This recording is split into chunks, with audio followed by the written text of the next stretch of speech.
My daughter-in-law Camille sat across from me with the familiar smirk plastered on her face, the one she always wore when she thought she had landed a particularly devastating blow.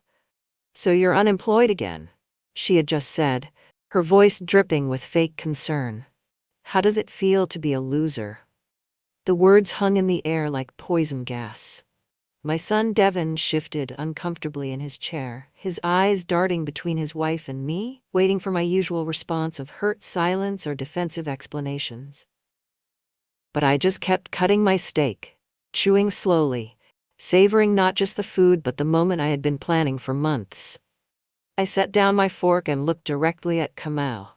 Her green eyes were gleaming with satisfaction, thinking she had finally broken me down completely.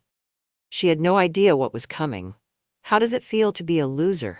I repeated her words back to her, my voice calm and steady. "That's an interesting question, Camille. But here's a better one for you." I paused, watching her smug expression begin to falter, then asked her a question that struck her. The color drained from her face so fast, I thought she might actually faint right there at the table. Her mouth opened and closed like a fish gasping for air, but no words came out. Devin looked confused, glancing back and forth between us like he was watching a tennis match. He didn't understand the rules too. But I understood the rules perfectly. I had been playing this game much longer than either of them realized. I took another bite of my steak, chewed it thoughtfully, and watched Camille's world begin to crumble with the same calm I'd used to discuss the weather. You see, she thought she knew everything about me. She thought I was just some weak, broken old woman she could push around forever. She was about to learn how wrong she was, but to understand why those 8 words hit her like a freight train, why her face went from triumphant to terrified in a matter of seconds, you need to know what happened 23 years ago. You need to know about the promises I made, the sacrifices I endured, and the secret I'd been keeping that would change everything. Before we dive into that story, let me ask you something.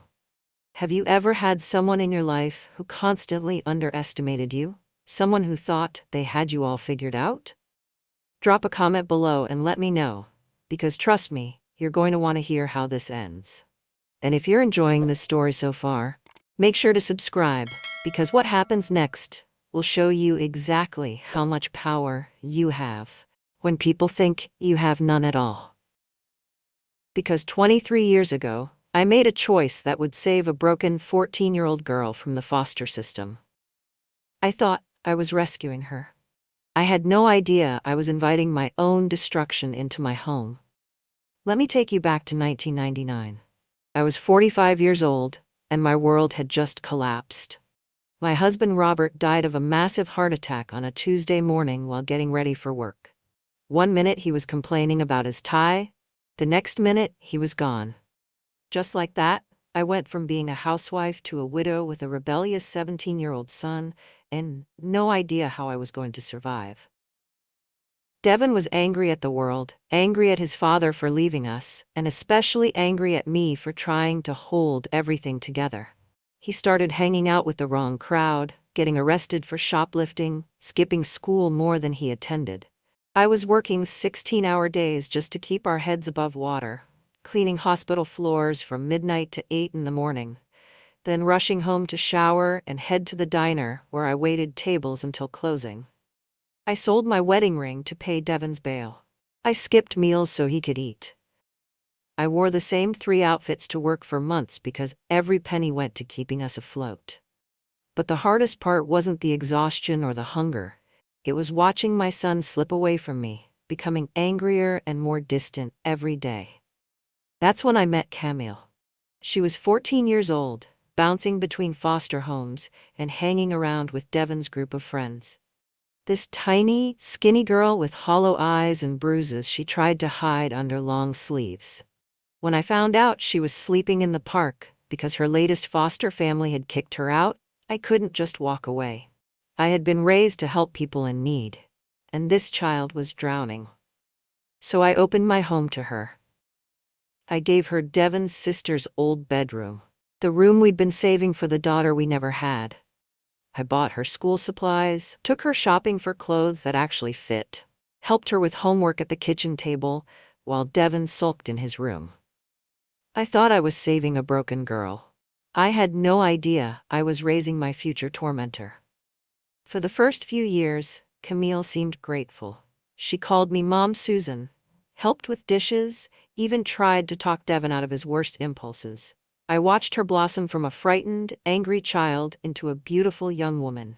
When she turned 18 and aged out of the foster system, I didn't hesitate to let her stay. Where else was she going to go? But something shifted when she and Devin started dating. She was 19, he was 22. And suddenly, the sweet, grateful girl I'd raised began to change. It started small. Little eye rolls when I asked them to help with chores, passive-aggressive comments about my cooking, subtle suggestions that I was being too strict or too involved in their lives.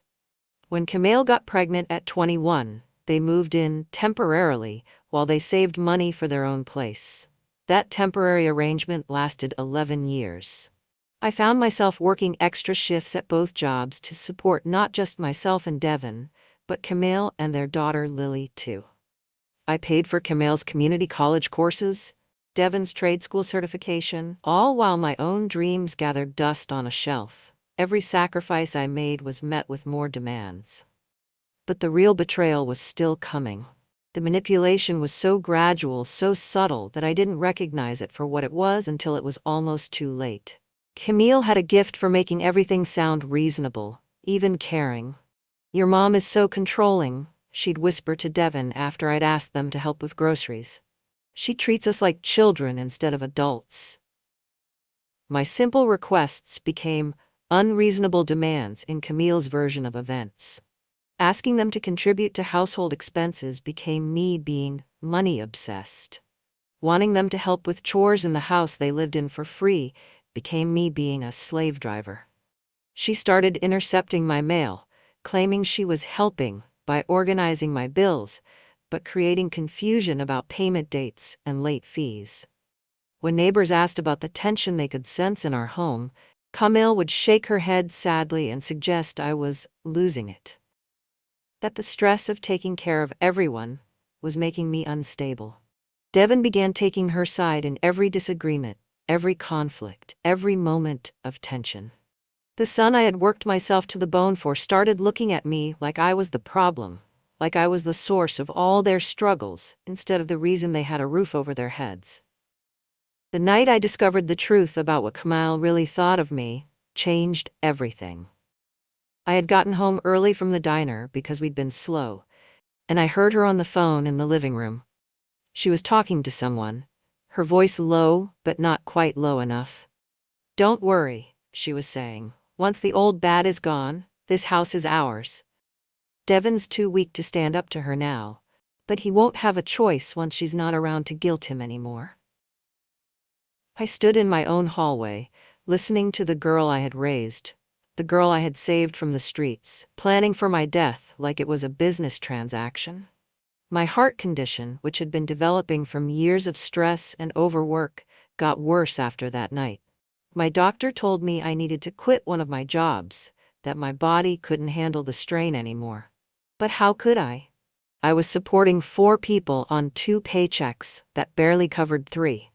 I was dying slowly, and my own family was counting down the days. But what they didn't know, what none of them could have possibly imagined, was that salvation was coming from the most unexpected place. And it would give me the power to turn their world completely upside down. In the midst of all this chaos, there was one bright spot in my life. My friend Eleanor. She was 83 years old, a widow like me. But unlike me, she had been blessed with financial security.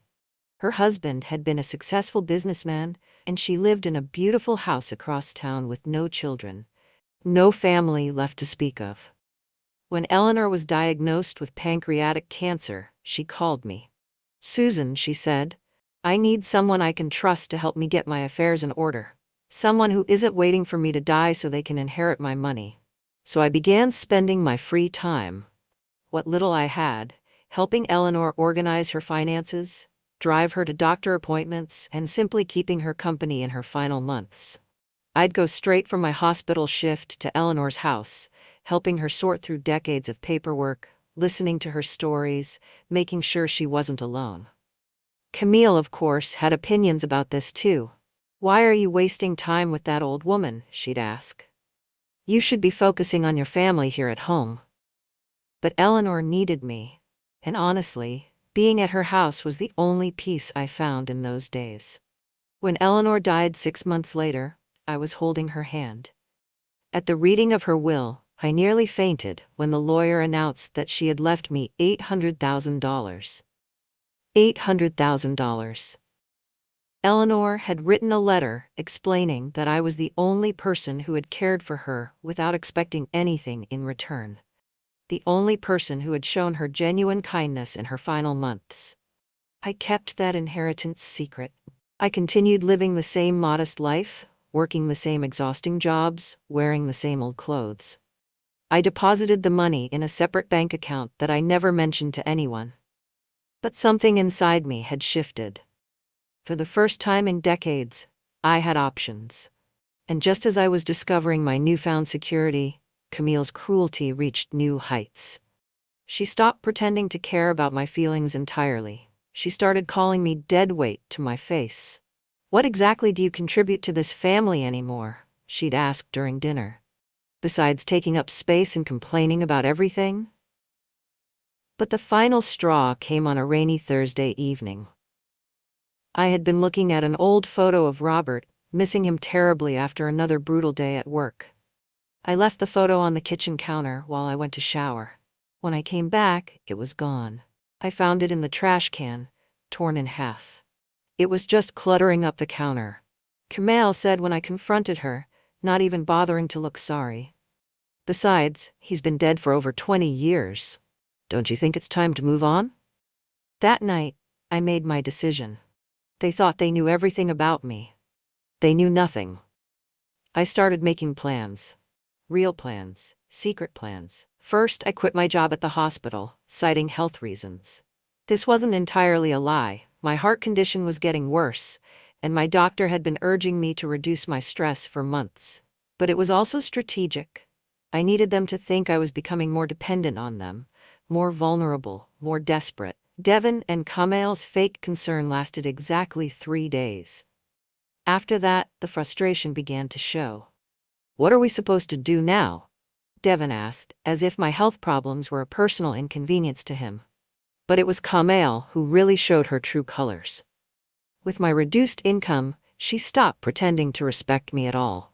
She treated me like a servant in my own home, ordering me to clean up after her, to babysit while she went out, to cook meals that she'd then criticize. "You're useless now," she told me one morning after I'd asked her to help with the dishes. "What good are you if you can't even work? At least before you were contributing something to this household." What she didn't know was that while she was busy tearing me down, I was quietly house hunting. Using Eleanor's inheritance, I found the perfect lake house, an hour outside of town. 3 bedrooms, 2 bathrooms, a wraparound porch overlooking the water, and most importantly, enough space for one person to live peacefully without anyone else's drama.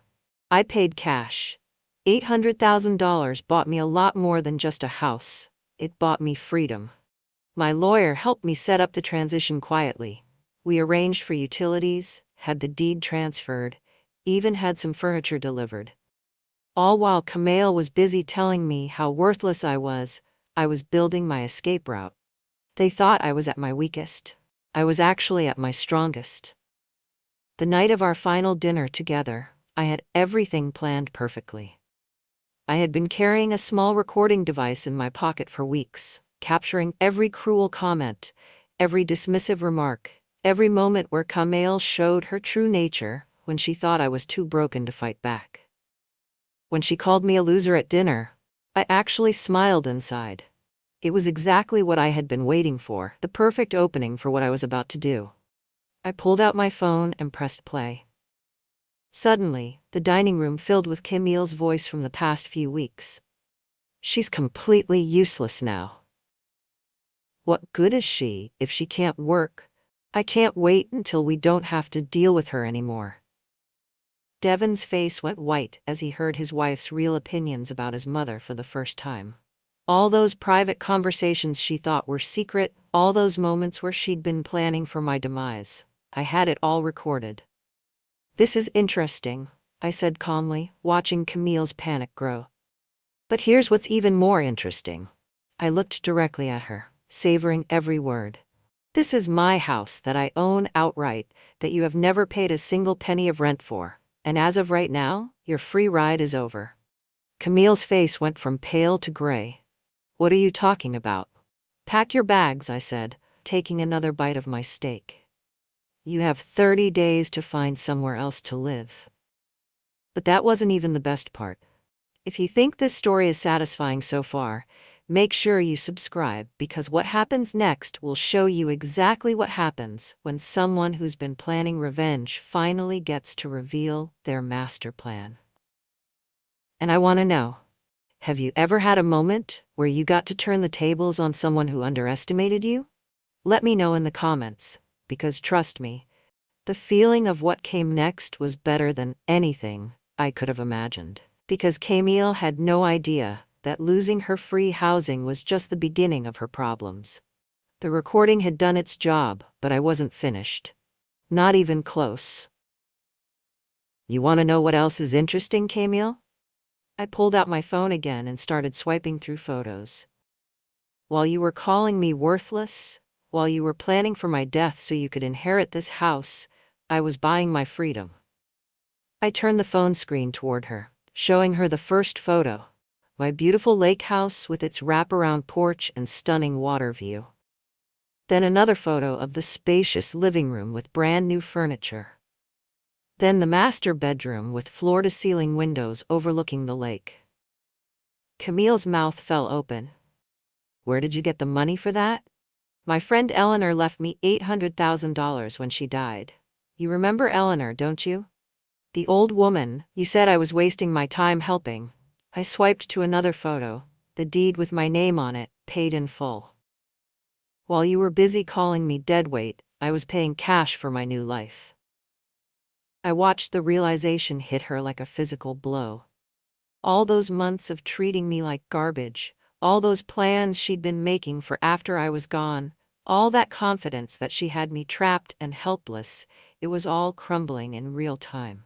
Camille's personality did a complete 180 in about 10 seconds. Suddenly she was sweet again, like the girl I'd rescued from the streets 23 years earlier. Mom, Susan, I think there's been a misunderstanding. I never meant those things I said. I was just stressed about money, you know how it is. When the fake sweetness didn't work, she switched tactics. You can't just kick us out, we have rights, we've been living here for years. Actually, you don't have any rights, I said calmly. You're not on the deed, you've never paid rent, and you have no legal claim to this property whatsoever. Devon sat there looking like his world was spinning off its axis, torn between the wife who had been poisoning him against me for years, and the mother he was finally seeing clearly for the first time. But I still wasn't done. I had one more truth bomb to drop. Oh, and Camille? You want to know how it really feels to be a loser? I reached into my purse and pulled out a small plastic bag containing several pill bottles. Ask yourself that question when the police come to arrest you for stealing my prescription medications. The color that had returned to her face during her desperate sweet-talking act drained away again. I don't know what you're talking about. I've been missing pills from my heart medication, my blood pressure medication, and my anxiety prescription for months. I thought maybe I was just forgetful, getting old and losing track like you keep telling everyone. I smiled at her. So I installed some very tiny security cameras around the house. Amazing what technology can do these days. I pulled up the app on my phone and hit play on a video that showed Camille clearly opening my medication bottles in the bathroom and shaking pills into her palm before closing the bottles and walking away. Turns out I'm not losing my mind after all. I'm just living with a thief. Devon stared at his wife like he was seeing her for the first time. Camille, What is she talking about? But Camille had nothing left to say. All her manipulations, all her lies, all her cruel comments, they had finally caught up with her. You want to know how it feels to be a loser? I repeated her words from earlier as I stood up from the dinner table. Ask me in 30 days when you're explaining to a judge why you were stealing medication from the woman who saved your life. 3 months later, I'm sitting on my lake house porch, watching the sunrise over the water with a cup of coffee that I made exactly the way I like it, without anyone complaining that it's too strong or too weak. Devin comes to visit every couple of weeks now. He drives up alone. Camille filed for divorce and left town after her court date. Turns out, stealing prescription medications is a felony, and she got 18 months probation plus community service. She violated her probation within 2 months and is now serving time in county jail. My son sits in the chair next to mine on the porch, and we talk about things we haven't discussed in years. Real things. Important things. He's finally understanding what I sacrificed to raise him, what I gave up to take care of his family, how much I loved him even when he couldn't see it through Camille's manipulation. Mom, I'm so sorry, he tells me during one of these visits. I don't know how I let her turn me against you like that. You were young when you met her, I tell him, and she was very good at making her version of events sound reasonable. I don't blame you for believing someone you loved. But you tried to tell me, he says. I should have listened. You're listening now, I tell him. That's what matters. Devin has started therapy to work through the years of emotional manipulation he endured. He's rebuilding his relationship with his daughter, my granddaughter Lily, who's finally old enough to understand that sometimes adults make very bad choices. He's even started dating someone new, a kind woman who treats him with respect and has never once suggested that his mother is the enemy. As for me, I spend my days reading books I never had time for, gardening in soil that belongs to me, and taking long walks by the water without anyone asking me where I'm going or when I'll be back. I've joined a book club in town, started taking painting classes, and I'm even considering traveling to places I only dreamed about when I was working 2 jobs to support ungrateful people. I spent 20 years being everyone else's safety net. Now I'm my own. Sometimes people ask me if I feel bad about how everything ended with Camille, if I feel guilty about the way her life fell apart after she left my house. The answer is simple. I gave her 23 years of unconditional love, support, and opportunities. I rescued her from homelessness, put a roof over her head, paid for her education, and treated her like the daughter I never had. In return, she spent years systematically destroying my relationship with my son, stealing from me, and planning for my death like it was something to celebrate. I don't feel guilty about giving her the consequences of her own choices. I feel free. As I sit here on my deck this morning, watching the mist rise off the lake while my coffee grows cold in my hands, I think about all the years I spent believing that love meant accepting mistreatment. I thought that being a good mother, a good person, meant letting people walk all over me as long as they needed something from me. I was wrong. The moment you realize your worth, you stop accepting treatment that suggests otherwise. It took me 68 years to learn that lesson, but I learned it thoroughly. For 2 decades, I told myself that Camille's cruelty was just stress, that Devin's disrespect was just him being young, that their complete lack of gratitude was somehow normal. I made excuse after excuse for people who were treating me like garbage in my own home, with my own money, while living under my own roof. But here's what I know now, that I wish I had known then. Setting boundaries isn't cruel. Protecting yourself isn't selfish. And refusing to be someone's doormat doesn't make you the villain in their story. I gave Camille every opportunity to change, every chance to show gratitude, every benefit of the doubt. She chose to throw it all away for temporary satisfaction and the fantasy of inheriting a house that was never going to be hers.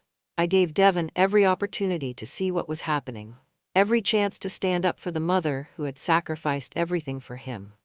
He chose his wife's lies over his mother's love. I didn't destroy their lives. They did that themselves with their choices, their cruelty, and their complete lack of respect for the woman who had given them everything. Sometimes the greatest gift you can give someone is the consequences of their own actions. Camille needed to learn that actions have consequences, that you can't treat people terribly and expect them to keep supporting you forever. Devon needed to learn that love isn't about choosing sides, it's about choosing truth. And I needed to learn that my worth isn't determined by how much I'm willing to sacrifice for people who don't appreciate it. I'm 78 years old now, and these past 3 years have been the happiest of my entire adult life. Not because I'm wealthy, though financial security is nice, but because I'm finally living for myself. I wake up when I want to wake up, eat what I want to eat, spend my time on things that bring me joy, instead of people who bring me pain. And I want to hear from you. What would you have done in my situation? Would you have confronted them sooner, or would you have handled it differently? Let me know in the comments. Because everyone's journey to self-respect looks different. The sun is fully up now, painting the lake in shades of gold and blue that remind me every morning why I made the right choice. I'm not the same woman who sat at that dinner table 3 years ago, quietly enduring insults while planning her escape. If you enjoyed this story, like, subscribe, and share with others so they can learn too. See you in our next video.